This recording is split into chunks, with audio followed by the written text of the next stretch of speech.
Yes, Dribble Sport tisha sana. Bila shaka uko salama kabisa. Na mimi naitwa Christopher Beda. Na hapa nitakuwa na mzee wa data Ramadhani Mwaduke. Lengo kubwa zaidi ni kuzungumza habari za michezo. Je, tayari umesha subscribe? Ili uwe wa kwanza basi hakikisha kwamba una subscribe kupata taarifa zetu za michezo na burudani. Mzee wa data, bila shaka uko salama kabisa. Na mimi swali langu ni moja tu. Pacome Zouzoua ameibua mijadala mizito kwa kweli mtandaoni, akizungumzwa ni kama vile mtu wa ajabu, yani kama bora ni kibonge na mchezaji mara baada ya timu yake kupata ushindi wa 7-0. Lakini mbona naona kama vile anabebeshwa mzigo mkubwa wa sifa kubwa kulingana na timu yenyewe ambayo imefunga Chelsea goli 7-0. Alafu pia Pacome Daudi anazungumzwa. Sasa sio hata mimi ni hilo binafsi kwamba kwa yani kwa ukubwa wangu ambao Pacome ambao anaonyesha ndani tofauti na Pacome mwingine anacho hadi pekee kuzungumzwa kweli. Kwanza lazima nikubaliane na wewe. Nikubaliane na wewe ni kweli kwamba timu ya Ivory Coast katika harakati za kufuzu kwa finali za kombe la dunia 2026 wamewafunga Chelsea kwa sababu Chelsea kwenye kundi la F ambalo Ivory Coast wanaongoza hivi sasa wakiwa na pointi 23, lakini Chelsea wako mkiani, ni timu ya 6 kati ya timu 6. Chelsea wameshacheza mechi 9, wamefunga mabao 2, wameruhusu mabao 46. Maana kabla ya kucheza na Ivory Coast katika mechi hii ambao Pedro Pacome Zouzoua alikuwa miongoni mwa wachezaji wa timu ya Ivory Coast, walikuwa wameruhusu mabao 39 katika mechi 8. Sasa mabao 46 mechi 9. Kweli Chelsea ni timu ya kawaida sana, na hasa kwenye kundi hili la F. Lakini juu ya Pacome, kwa nini vijana Pacome, kwa nini anasifiwa sana? Zipo sababu kadhaa. Nadhani mojawapo kwamba kwenye mechi hii alipata nafasi ya kucheza dakika zote 90. Kati ya wachezaji waliocheza dakika zote pamoja na yeye. Lakini sio kucheza. Katika wale mabao 7 naye alishiriki kwa kiasi kikubwa. Alipo bao ambalo ni pre-assist, yani pass kabla ya pasi ya bao, alitoka Sigino bila ambao ushasiku ni kwa wavuni na Frank Kasi kufanya Ivory Coast kupata bao. Lakini kuna bao lingine ni mkojo penalty kutokana na purukushani zake ndogo. Hiyo inaweza kuwa sababu mojawapo ya kuzungumza juu ya kiwango alichokionyesha chini ya kocha Emas Faye wa timu ya taifa ya Ivory Coast. Alifanya kile ambacho ni kikubwa tunaweza kusema. Na sasa Ivory Coast ipo kileleni wa msimamo. Mchezo mbaki moja, maana zote zishacheza mechi 9. Matokeo yake ni kwamba kama wanakwenda kufanya vizuri kwenye mechi ya mwisho, kuna uwezekano mkubwa wa kusonga mbele kwa kwenda moja kwa moja finali za kombe la dunia, kwa sababu wanaofuatia Gabon wana pointi 22, wao wana pointi 23. Msuguano ni mkali, mechi ya mwisho itaamua nani aende moja kwa moja kwenye finali za kombe la dunia.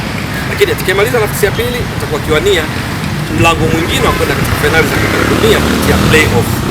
Lakini so far hali ya Ivory Coast iko vizuri sana ya kina Pedro Pacome Zouzoua. Jana uko vipi Chris na watazamaji wako? Dribble Sports tisha sana. Ni kwamba kwanza tangu alipoitwa katika kikosi cha timu ya taifa ya Ivory Coast, katika orodha ya wachezaji wote wa kocha Emas Faye, ni Pacome Zouzoua peke yake anayecheza soka barani Afrika. Waliobaki leo Afrika hii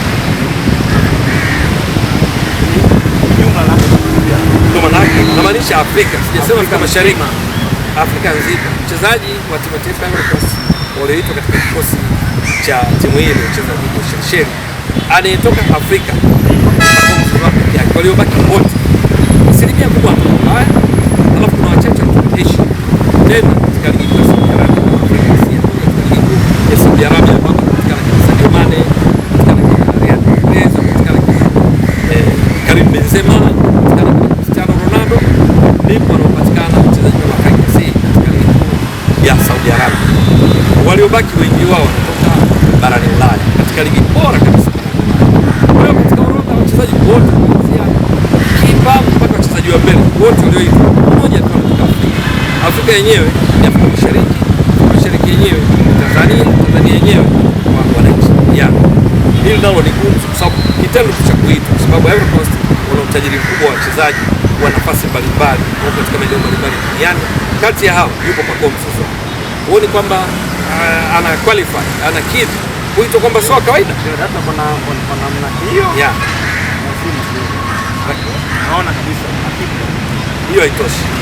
Kuitwa peke yake haitoshi, amecheza na sio tu kucheza, kacheza dakika zote 90, wakati kuna wachezaji wengine nyota wapata nafasi ya kucheza, wengine wamecheza kiduchu. Kumbuka mechi zao zote ni kama fainali, kwa sababu ya anayewafukuza ambaye ni Gabon, akina Pierre Aubameyang, Emerick Aubameyang, kwa sababu wakiteleza tu wanapoteza ile nafasi ya kwanza ambayo ni miongoni mwa slots za uhakika kwenda kwenye kombe la dunia kwa timu 9 za moja kwa moja kwenda kule nchini Marekani, Canada na Mexico ambapo tutakuandaa fainali za kombe la dunia. Kwa kila mchezaji anayepangwa ni muhimu, kila mechi ni muhimu bila kujali ni mpinzani upi, kwa sababu anayeogopwa zaidi ni yule anayefukuzia ambaye ni Gabon. Sasa yeye alicheza dakika zote 90. Sasa kuonyesha kwamba anastahili kuwa gumzo kwa kusifiwa na vyovyote usemavyo, angalia kikosi kilichoanza katika mechi ya shirikisho.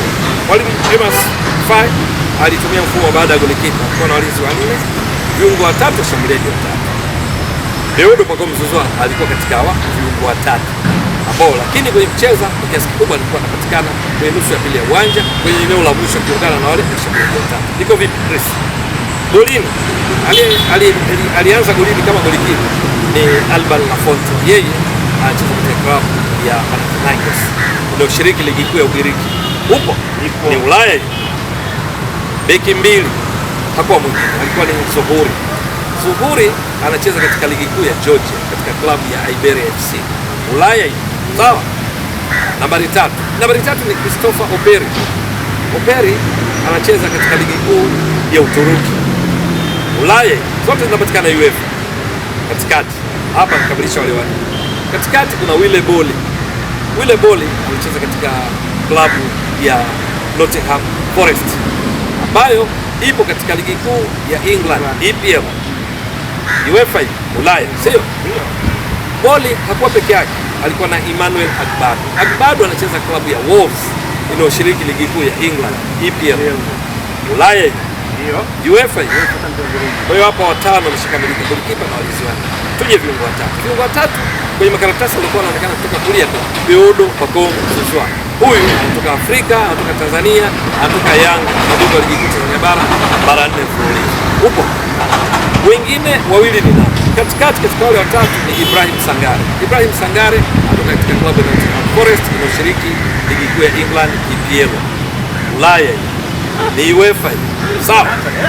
Lakini mwingine anayekamilisha katika viungo watatu pale kati ni kutokea upande wa kushoto. Sasa hapa tunazungumzia Uzumana Toure. Yeye alicheza katika klabu ya TSG Hoffenheim ambayo inashiriki ligi kuu ya Ujerumani, Bundesliga. Ulaya, UEFA. Upo. Halafu tuenda kwenye washambuliaji watatu. Wale watatu katikati ni Omar Diakite. Yeye anacheza katika klabu ya Brugge Second. Ni ligi kuu ya Ubelgiji ni wapi? Ulaya. UEFA, sawa. Lakini upande wa kushoto kuna mwamba anaitwa Yan Diomande anacheza katika ligi kuu ya Ujerumani, Bundesliga, katika klabu ya RB Leipzig, ambapo ni Bundesliga ni ligi kuu ya Ujerumani. Ulaya, sio? UEFA. Lakini katika wale watatu upande wa kulia ni Ivan Gessan. Yeye anatoka katika klabu ya Aston Villa inayoshiriki ligi kuu ya England, EPL. Wapi? UEFA. Sasa tazama hapa katika orodha, unaona wachezaji wanne wanatoka EPL, namaanisha Sangare, Gessan, Boli, Agbado, wote EPL. Huko. Lakini waliokuja kuingia baadaye walikuja kuingia akina Adingra anatoka katika ligi kuu ya England. Sawa. Lakini sio yeye, walikuja kuingia kina Frank Kessie. Yes, hiyo Ulaya ni UEFA. Lakini waliokuja kuingia pamoja na Kessie Frank Kessie, yeye anatoka katika ligi kuu ya Saudi Arabia. Na alitoa kule katika safari yake alitoka katika klabu ya Barcelona, Hispania, La Liga, sio? Ameenda kule kufuata maokoto, analipa vizuri kwa sababu mshahara wake inaelezwa kwa mwaka anavuna euro milioni 14 ambazo kwa mbadilishano wa fedha za Tanzania ni around bilioni 40 milioni 388 na 40,000 za Tanzania. Kumbuka ukiwa na bilioni 1 kama kila siku unakula 50,000 unaishi miaka 54 na 58 Chris bila kufanya kazi. Yeye mshahara wake kwa mwaka ni bilioni 40. Tunaelewa vizuri. Na hiyo milioni 388 na 40 kwa mbadilishano wa fedha wa BOT kwa baadhi ya siku. Sasa ndiye yeye ambaye hata katika ligi kuu ya Ivory Coast MVP, mshindi wa tuzo ya mchezaji bora ligi kuu ya Ivory Coast, yeye Frank Cassie Foundation yake ndio inatoa tuzo. Yeye Pacome Zouzoua alipokuwa MVP katika ligi kuu ya Ivory Coast msimu wa 2022-2023, tuzo ya MVP ilihusisha pia zawadi ya gari alilipata kutoka kwenye taasisi ya Frank Cassie Foundation ambayo mmiliki wake ndiye huyu kiungo anacheza Saudi Arabia ambaye anacheza naye. Huyu alianzia nje Pacome, anaanza kucheza dakika 90. Alikuja kuingia kwenye dakika 80 lakini ndo alifunga bao ambalo ni pre-assist kutoka kwa Pacome Zouzoua. Sasa kwa maelezo haya kwa aina ya kikosi kilichopo katika timu ya Ivory Coast, unaona dhahiri kwamba ndio Pacome Zouzoua kucheza kwake dakika 90 kiwango alichoonyesha, lakini penya kwenye kikosi cha kocha Faye huku kukiwa na mastaa wengi walio nje ya Afrika. Kwa nini asisifiwe? Kwa nini asipewe hayo maua yake? Kwa nini asionekane sio wa kawaida? Nadhani anastahili kutokana na maelezo hayo. Hata naweza kusema kwa maana hiyo Pacome yake hapana, sio bahati mbaya, sababu katika ligi kuu Tanzania bara ni miongoni mwa ligi bora barani Afrika. Kwa mujibu wa CAF ni ligi namba 5 kwa ubora barani Afrika, na hivi sasa imezidi kupunguza wigo baina yake na ligi iliyo juu yake. Kwenye orodha ligi namba 1 ni Misri, ligi namba 2 ni ligi kuu ya Morocco, ligi namba 3 ni ligi ya Kusini, ligi namba 4 ligi kuu ya Algeria, ligi namba 5 Tanzania bara, ligi namba 6 ligi kuu ya Tunisia. Ligi kuu ya Tunisia ina pointi 53, ligi kuu Tanzania bara ina pointi 58. Tumewaacha pointi 5. Kumbuka Tunisia ndipo walipo kina Esperance de Tunis, wapo kina US Monastir, kina Etoile du Sahel, tumewaacha pointi 5. Ligi ya juu yetu ni ligi kuu ya Algeria. Ligi kuu ya Algeria ina pointi 85. Kwa hiyo imetuacha takriban pointi ngapi? Kutoka 58. Unaona zimepungua mno, kwa sababu hapo awali wao walikuwa na pointi 130, ligi kuu Tanzania bara ina pointi 72.5. Lakini sasa jana walikuwa wametuacha pointi 47.5. Leo hii wametuacha pointi 27 kwa sababu ni pointi 58 kwa pointi 85. Lakini kuna ligi kuu ya Afrika Kusini na pointi 77.5, kuna ligi kuu ya Morocco na pointi 2, ligi kuu ya Misri na pointi 130. Hizi ndio ligi bora 5 barani Afrika. Tajana ya sita kuonyesha namna gani Tunisia tumewaacha. Sasa mchezaji kucheza katika ligi miongoni mwa ligi 10 bora barani Afrika hajapotea njia, mradi tu anapata kilicho chake, anapata maslahi yake. Lakini kuna uwezekano kuonekana kwake huko Ivory Coast inaweza kawa siku moja habari mbaya kwa mashabiki wa Yanga, kwa sababu wenye hela huko barani Ulaya, barani Asia, isije katokea mara ukamtolea macho. Lakini akimtolea macho sababu ana mkataba na Yanga, maana yake ni kwamba Yanga wataingiza fedha nyingi za kuwafanya wawe na nguvu ya kutafuta kila kiungo Pacome Zouzoua katika kona zote barani Afrika. Ndicho tunachoweza kusema kwamba hajapotea njia, yupo katika ligi sahihi inayofanya onekana, na ndio maana kajumuishwa katika timu ya taifa ya Ivory Coast.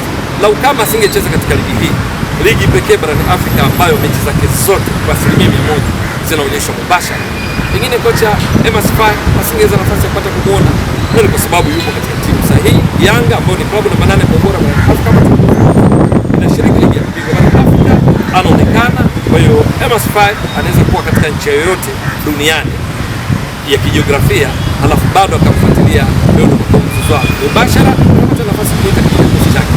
Hajapotea. Nieleza sana kwa sababu ya maelezo yako kwamba Mungu bahati mbaya. Hapana, hii ni ligi sahihi kwa wachezaji walio bora wa aina ya Pacome Zouzoua na wengineo, na haitashangaza kuona na akitoka kutakiwa nje ambako wapo waliotoka katika ligi kuu Tanzania bara wanang'ara nje. Bwana Samata ni mfano mojawapo, wapo akina Miroshi ni mfano mojawapo. Kwa hiyo na yeye ikitokea anaweza kenda huko. Samata alicheza hadi sasa, na yeye hajapotea. Inawezekana maslahi yanapata bora zaidi pale Yanga, yakitokea yaliyo maneno zaidi, biashara inaweza kufanyika. Aishangazi akenda katika ligi za Asia na Saudi Arabia, akenda pia Ulaya katika ligi kama hizo za Belgiji. Lakini leo data kwa namna ambavyo umezungumza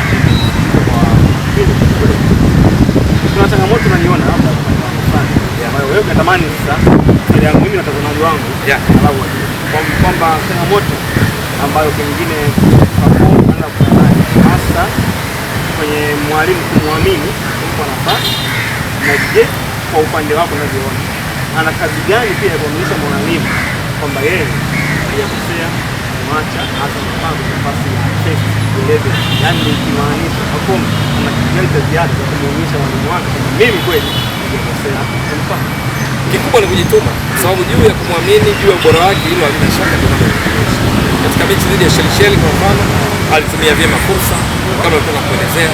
Katika wale mabao 7 waliochangia kwa mmoja, hakufunga bao, lakini alichangia mno katika nafasi za kufunga bao yaliyofungwa na kina Ivan Yesani.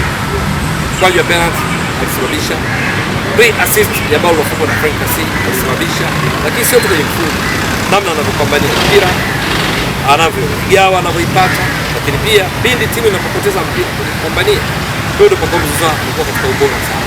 Alikuwa akifanya hivyo mara zote, hata katika klabu yake ya Yanga kwenye ligi kuu Tanzania bara msimu uliomalizika.